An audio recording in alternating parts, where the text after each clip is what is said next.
Buffkins, Dickinson, the offensive board, and he'll go to the line.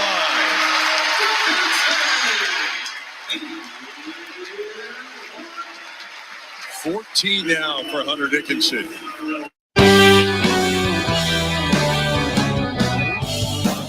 That's how it sounded on the Big Ten Network. Dave Revson on the call.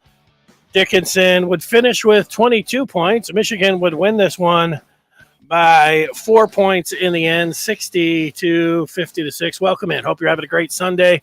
It's the Maize and Blue Reviews, Michigan basketball postgame live. We're here after every Michigan basketball game talking about the Wolverines and what they did out on the hardwood. And today, this was a game. Michigan goes in as a 12.5-point favorite, and you're thinking, okay, this is one Michigan can go out there and win this game, and it was a rough go. It wasn't always a foregone conclusion that Michigan was going to win this one. In fact, it came out. You head into the game and you look at some of the numbers. 12.5-point favorite, that would be one. Being a double-digit favorite, you look at whatever other numbers that you wanted to look at to feel out like what kind of game or get a read on what kind of game you're going to get. Ken Pom numbers have Michigan at 56 heading into this one. Minnesota, 194. That's the worst in the Big Ten. I mean, that's a terrible Ken Pom number. So you're thinking that this could be a relatively easy day for Michigan. It was anything but, as the Gophers jump out to a 16-6 lead in the first half. Late in the first half, Michigan comes back, but Jet Howard rolls his left ankle. He has to get helped off the floor. He doesn't put any weight at all on that left ankle. We'll see. But, if you're telling me that he's going to miss some games, I would say, or you want me to guess, I would say that, yeah, he's probably going to miss some games. But it was tied at the half at 23. Not a great, pleasing to watch first half. Michigan just shooting 33% from the floor, including 1 of 8 from downtown. But you get into the second half, and the U of M grabbed a little bit of a lead, and Dickinson put them up 8 with 9 to go. But the Gophers, would cut into that lead, and they would hang around until really it was a 3-point game with 5 to go. And then over a 2-minute stretch, it looked like it was going to be decided. Dickinson down low, got fouled and headed to the chariot stripe and made 4 straight. And then TW2 and Doug McDaniel had back-to-back layups over a 2-minute span that put Michigan up by 9, 55-46. But it wasn't over. The Gophers got it down to 4 with 1:13. And, they were looking to go to a hack-a-shack or a tackle-a-terrace with Terrace Reed Jr. out there shooting in the low 20s from the charity stripe. But they got him out of there. And then there was a play where Will Cheddar slid over and took a charge, but they looked at it and ended up being a block. So you get this down to a 3-point game, but then inexplicably Minnesota, instead of trying to get a foul or trying to get a steal rather and foul on the inbounds, so the battle hip checks Will Cheddar into the bench, into the scoring table, and so that's an intentional foul. Cheddar drains both free throws. Michigan gets the ball back. It was still a little bit of an adventure there, throwing the ball around, almost a steal, but they win the game. In the end, 60-56. Now, what do I take away from a game like this? Michigan is, they're in trouble. Yeah, they could still go out and put some wins together, put a couple wins back to back, and they could climb into the top 10 of the Big Ten. And if you're in the top 10 of the Big Ten, you've put yourself, even though it's a long ways away, at least on the bubble or in consideration for postseason play for the NCAA tournament. But as you look at it, and right now they're on the outside looking in, and now they've got Jet Howard hurt. So, this, if you're asking them if that's what it's all about, is getting into the NCAA tournament, it is not too early to at least discuss that. And, do you look at them and say, well, do they look like a tournament team? Not really.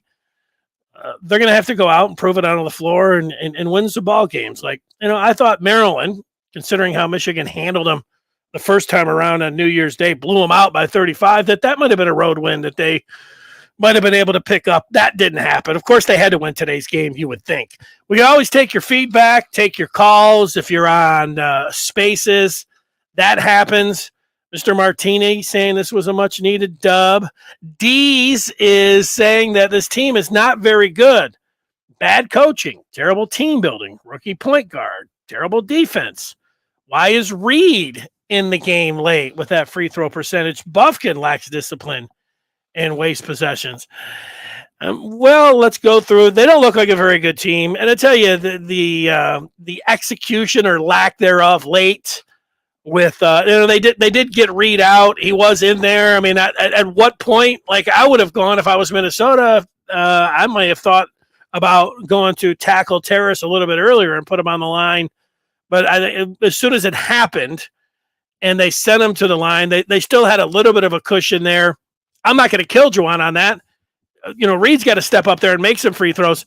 If he would have kept him out there after that, when clearly they would have been going to a hack-a-check situation, that wouldn't have been good. But I'm not. I don't think you kill him on that. The execution with the inbounds and some of the passes that look like an adventure there, and so I think you can look at some of that and say, hey, they got some things to work on. Of course, that there's no arguing. They do have a rookie point guard in Doug McDaniel. The defense is the biggest thing. Like, this team needs to get in front of somebody. The whole thing about when you're playing basketball, it's certainly offensively, coming down, being able to make a shot, but you have to guard your opponent. You have to get in front of them, and you have to really work at that. And, if you're telling me that Michigan doesn't always work at it, or they're not a very good defensive team, I'll agree with you on that. They don't look like that. So I think they've got work to do there. And yet offensively is the spot that you look at them and say, that's the part that they struggle in even more than defensively. So, they're not really good offensively. They're not really good defensively. And, Bufkin's one of their better players. So you're going to have him out there. It's not like you can go to the bench and say, okay, let's bring in Joey Baker. Joey Baker had, his worst game in the maize and blue. He blew a wide open layup out in front of everyone. He had a catch and shoot 3 wide open that he airballed. He took another one and took a bad foul late, got one blocked, and, it was a poor game from him. You don't have a lot of solutions over there. So, if you're eyeballing Bufkin and saying that, that he's one of the problems, you're in trouble. I'll say this, there's people that, and this is what's going to happen. You struggle and you lose ball games. The people who, I don't want to say they attack you, but they definitely are like, why don't you make a change in the starting lineup? Why don't you try something different? And I think that is totally fair. I think asking Juwan Howard if, he was going to tweak the starting lineup, I know he wouldn't like that question. Like, if somebody in the post game this afternoon, like right now it's going on, said, hey, Juwan, have you given much thought? How much thought have you given about tweaking the starting lineup? The completely fair question. Juwan probably going to blow that question off and say, no, we hadn't thought, we're just trying to get better, whatever he would say. But it's a legit question, and people are asking it. So I'm not, to me, it's not like they have a lot of answers to begin with on the bench. They don't have really a whole lot on the bench, but could they put Terrace Reed Jr. in the starting lineup and work him with Hunter Dickinson? They could. That would be one that they could go to. Another one, they could put Will Cheddar, who people have been calling for a couple games right now, to see more of Cheddar, and maybe even in the starting lineup. That would be another one that clearly Juwan Howard could go to. But now you've got Jett Howard out of the game, so it wouldn't be a very good question, because Juwan would say, yeah, we're going to have a new starting lineup maybe coming up against Purdue if Jett can't go. There you go. And, if you had to, guess right now, hopefully Jett, ankles are funny. Sometimes you can't put any weight on him. He goes through the night. Next thing you know, he's good to go tomorrow. But if you have to guess and say, hey, he could miss a couple games, including Thursdays against Purdue, I think that is fair as well. Let's get to some more of this feedback. Logan says the only way we even make the tourney is getting the automatic bid from the Big Ten tourney. Our resume is starting to look very bleak. Yeah, trying to break down, the brackets and everything else, RPI, net ranking, quad one, Michigan doesn't really have anything that you'd look at. You say, oh, that's what they got going for them. The only thing, there's still games. Like I said, last year things looked really bad, Logan, and they had Purdue coming in. Nobody was picking them to beat Purdue. Purdue was a really good team last year, and Michigan beat Purdue. They got to do something like that. They got to go out and beat Purdue on Thursday, and then they got to win some games on the road. You do that. You put a week or two together where you win some games where you're not supposed to, or you go on the road and win a couple. All of those numbers and things, you start head the other way and you get in front. Like I said, I'll put some of I put some bracketology up on the screen for you to look at, just to show you, as bad as things you might think that they look, it's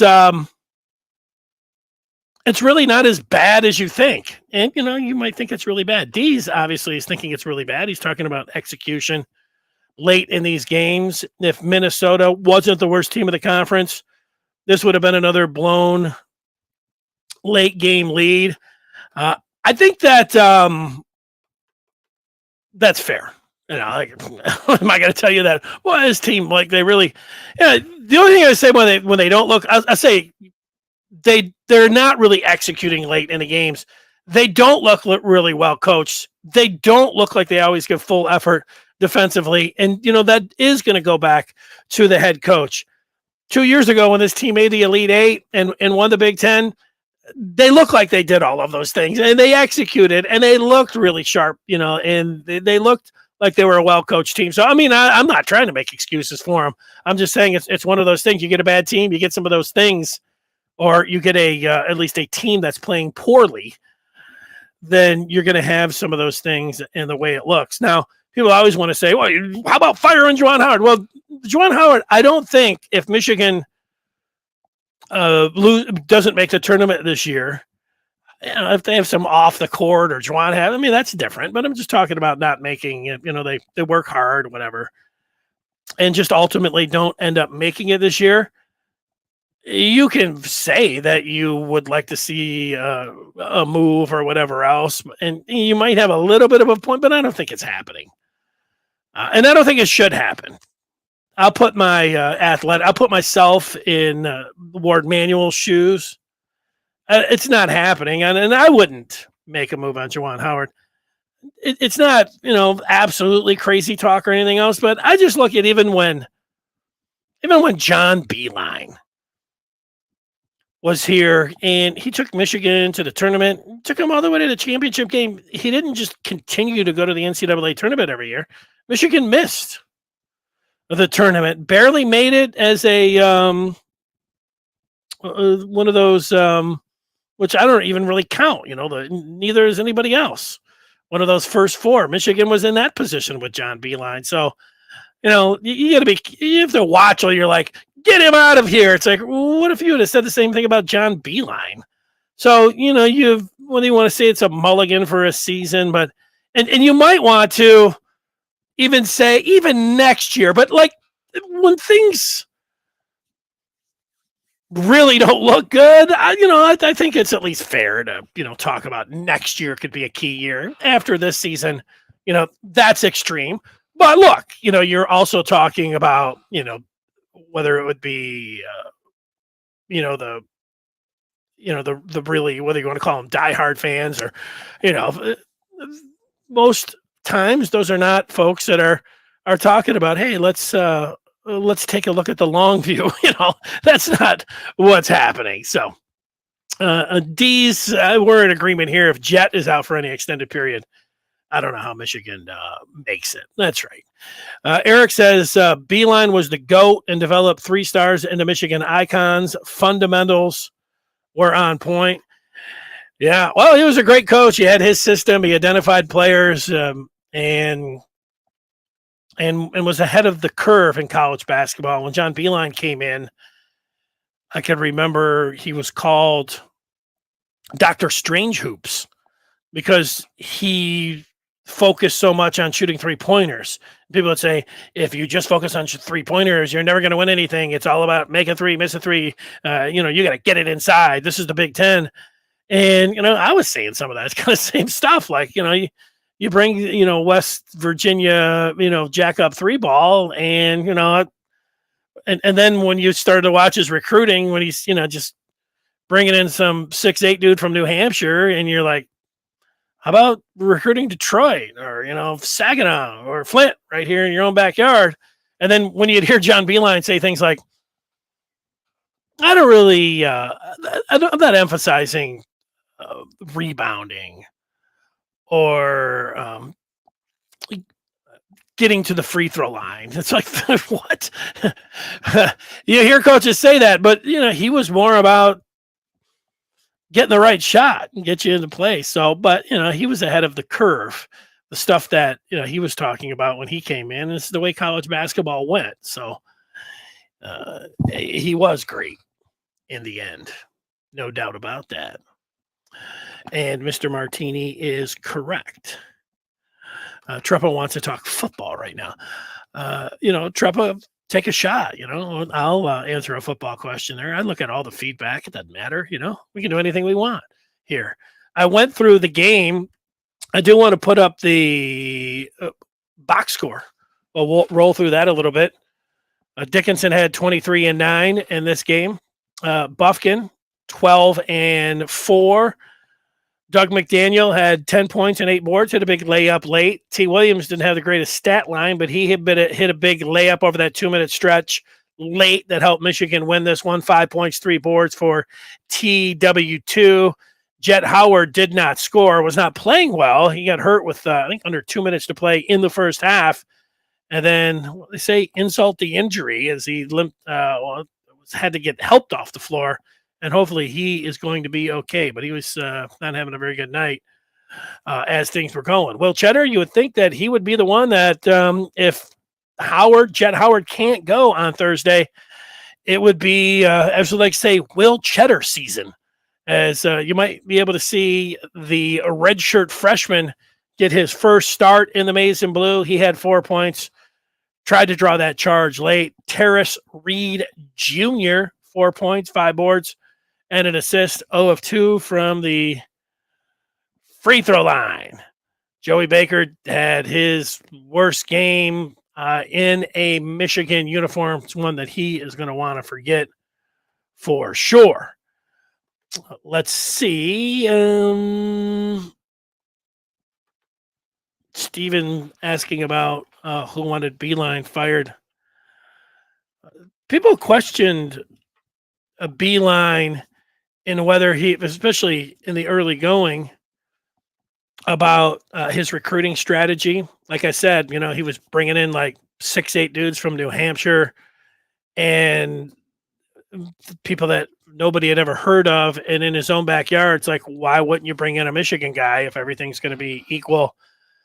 And then even when he made, the championship game and had Trey Burke and everything, they didn't follow it up with tremendous recruiting hauls. He stuck to his guns and stayed the same way that he was, going with dudes that weren't necessarily where people were like, this isn't, you're not going back to, you did it once, you won't be able to do it again.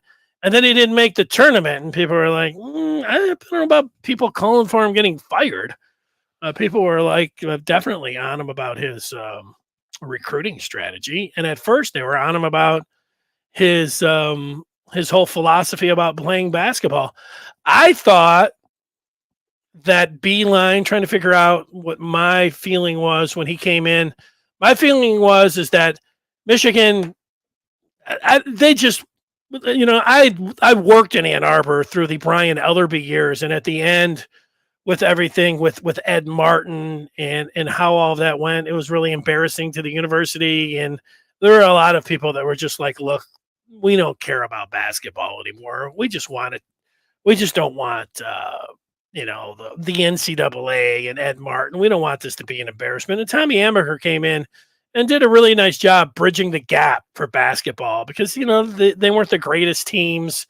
And he wasn't the greatest coach, but he didn't have you needed somebody like Tommy to get him out of de facto probation, and Tommy was able to do that. And I thought with Beeline, they were bringing in the professor, and I thought that Michigan fans would be happy. Just let him coach them up every 4 years, like make a run at the Big Ten every 4 years. Get a senior laden team. Maybe make a little push in the NCAA every 2-3 years as well. Not a lot of high expectations. I did not have for John Beeline, so he really exceeded those. But I didn't think he was going to be what he was coming in. But like I said, he was ahead of the curve on everything, and there weren't many people that were predicting that, despite what anybody says. I was around for that. That would be what you would call revisionist history if anybody's touting like, oh yeah, I knew what John Beeline was all about. No, you didn't. Let's check that upcoming schedule. It's brought to you by the Maize and Blue Reviews. Good afternoon, Michigan football and basketball. And you can hear that weekdays at 1:00 on this feed that you are watching or listening to right here. So that makes it tomorrow. The upcoming schedule for Michigan, I already mentioned it. They will take on Purdue. The Boilers that are coming in, they're the best the Big Ten has to offer. They get their big man at 7'4", the Glacier. He'll be in the middle. We'll see how Michigan, they were able to beat Purdue last year. I don't think many people are going to be predicting it this year, but nobody was predicting it last year. So we'll see if they're able to give the Boilers and Zach Edey much of a game. Edey is the Glacier, the big man in the middle for Matt Painter and company. A week from today, it will be Michigan at Penn State. That is a noon jump out in Happy Valley. And then you have coming up a week from this Thursday game, you're already into February. So just 2 remaining games in January. That is a 7:00 start at Northwestern for Michigan. So that is what's going on. Oh, here we are. That's it. Let's get Treppa wanted to ask a football question. He's asking about John U. Bacon and a relationship with Jim Harbaugh and Ward Manuel that they have barely spoken since May after a shouting match.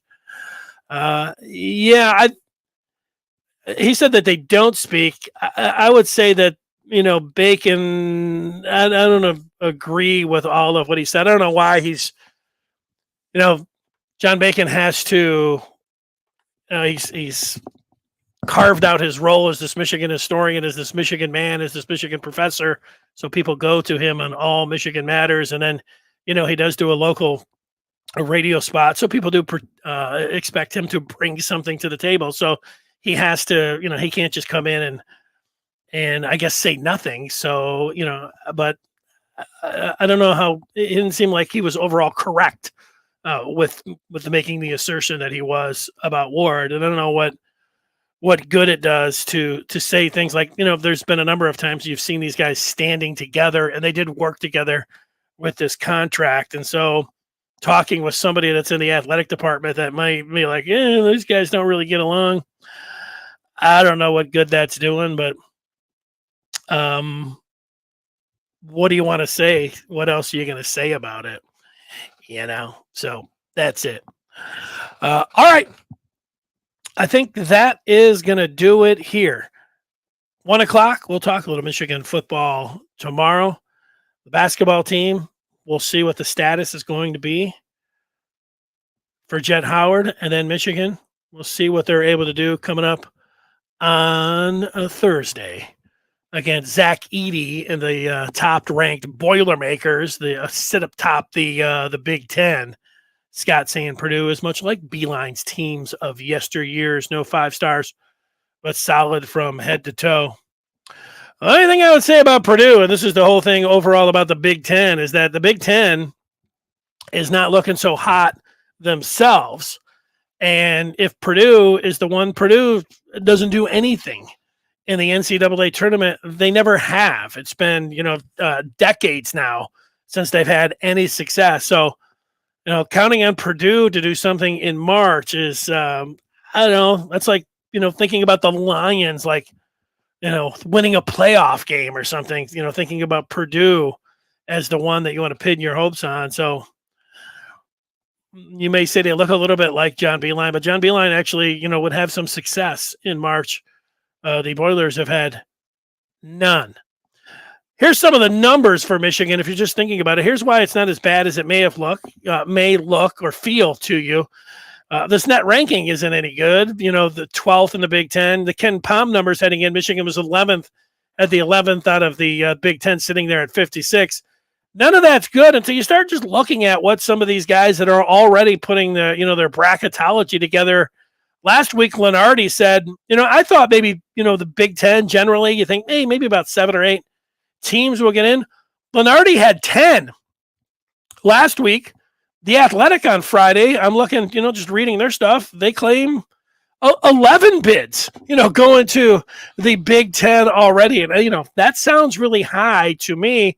And then Friday, the Big Ten Network, they projected 9 teams getting into the tournament, and they had their seeds, Purdue, who Michigan will see on Friday. But there you go, Rutgers, Michigan State, who lost to Indiana, who's not up on the screen.